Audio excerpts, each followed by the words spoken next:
Two options open. Same tab, same shortlist. One says sold out now. The decision row is still blank. 4 days ago, both were available. You opened the tab, checked the specs, read a few reviews, and told yourself you'd come back when the choice felt clearer. You came back 3 times. The shortlist did not change. One option is gone now. The row is still blank. You were being careful. That is the pattern. This was a small decision. A pair of headphones, a booking slot, a software plan. Nothing life-changing, nothing final, nothing that should have needed 4 days of re-entry. And that is exactly why it stayed open. Look at what happened. Day 1, 2 options. One slightly ahead. The criteria are already visible. Price, feature set, reviews, return policy. You lean one way, but leave the row blank. Day 2, same tab, same 2 options. Same section of the same review page. No new factor strong enough to change the pick. Day 3, back again. You scroll the same shortlist. Same ranking, same row blank. Day 4, one option says sold out. The other costs $6 more than it did on Tuesday. The environment moved. The row did not. That matters. Because this did not stay open for a good reason. Nothing new entered that would have changed the choice. No better option appeared. No missing review arrived. No new criterion showed up and rearranged the board. The shortlist was effectively closed on day 1. The comparison kept running anyway. Some decisions do need to stay open. You are waiting for a price drop you were told about. A feature has not been released yet. A real missing piece of information is still coming. That makes sense. This is not that. This is a small, reversible decision that stayed open past the point where anything real would have changed the pick. The comparison is not helping anymore. It is just running. That is why small decisions are dangerous in a specific way. Big decisions sometimes come with pressure. A deadline, a meeting, a document that has to be sent, a person waiting for an answer. Small decisions often do not. The option is still there. The tab is still open. Nothing breaks today if you leave it alone.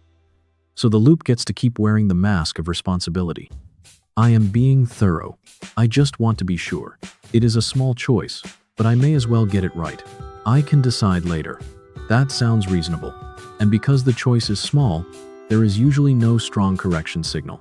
You are not in crisis. You are not obviously stuck. You are just not done. That is what makes this pattern so easy to miss. It does not look dramatic from the outside. It looks ordinary. One product tab, one shortlist, one row still blank, then another one. A streaming queue with 2 shows saved weeks ago. One disappeared from the platform 3 days ago. The other is still sitting there. Neither was started. Same structure. A booking page visited 3 times. Same slot, same terms. Still not committed. Now availability is worse. Same structure. 2 software plans compared across 4 visits. The better intro price expired yesterday. The account row is still unactivated. Same structure. Different screens. Same blank row. That is the real pattern. Not just overthinking. Not just comparing. A decision that stays open after it became decidable. And while it stays open, the world keeps moving. Stock changes.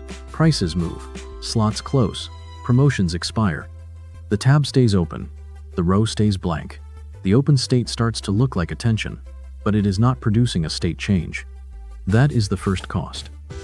The environment gets worse while the decision sits still. Not dramatic loss, quiet loss. A slightly worse option. A slightly higher price. A slightly narrower field. The kind of loss that is easy to dismiss in the moment and expensive in aggregate. And then the loop does something else. It upgrades its own defense. You would think losing an option would weaken the pattern. Usually, it does not. Usually the mind absorbs the loss in a way that protects the loop. The thought is not, I kept this open too long. The thought is, at least I did not rush into the wrong one. That is the shield. The disappearance becomes proof that caution was justified, not proof that the comparison ran past its usefulness. So, visible cost does not break the loop. It gets reclassified. You saw it sell out. You saw the price move. The row is still open. Because the core problem was never lack of awareness. It was lack of a stop condition. Nothing in the loop tells you when enough is enough. The shortlist can stop changing. The criteria can stop changing. The environment can start getting worse. And still, the comparison can reopen, because the decision remains reversible. That is the trap. As long as the choice still feels reversible, Staying open feels harmless. And because it feels harmless, it never becomes clearly wrong until the environment has already moved. Now pull back. This is not one decision anymore. Look at the list. Headphones still being compared. A booking page revisited 3 times. A meal kit plan toggled back and forth all week. A tool subscription not activated. A cart opened, abandoned, reopened. Some already lost options. Some are still waiting. All of them are blank. All of them stayed open longer than they needed to. That is the bigger cost. Not one missed option. A repeating blank row state across decisions that were already decidable the day they opened. You do not need more intensity for that pattern to become expensive. You just need repetition. One row stays blank, then another, then another. Nothing looks broken, but nothing closes. So here is the correction. On a blank decision row, write the one real thing that would still change the choice. One real thing. A price threshold. A missing feature. A specific review from a source you trust. Something concrete. If you cannot name a real factor, the comparison is done. Pick the current best option. Mark the row done. Then close the source. No second source until the row is done or the missing factor is named. That is the stop condition. Not more reflection. Not better discipline. Not a cleaner comparison sheet. Because complexity was never the real problem here. It was the absence of anything that forced a close.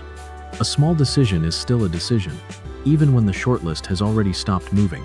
At that point, the comparison is no longer protecting the quality of the choice. It is protecting the open state on your list.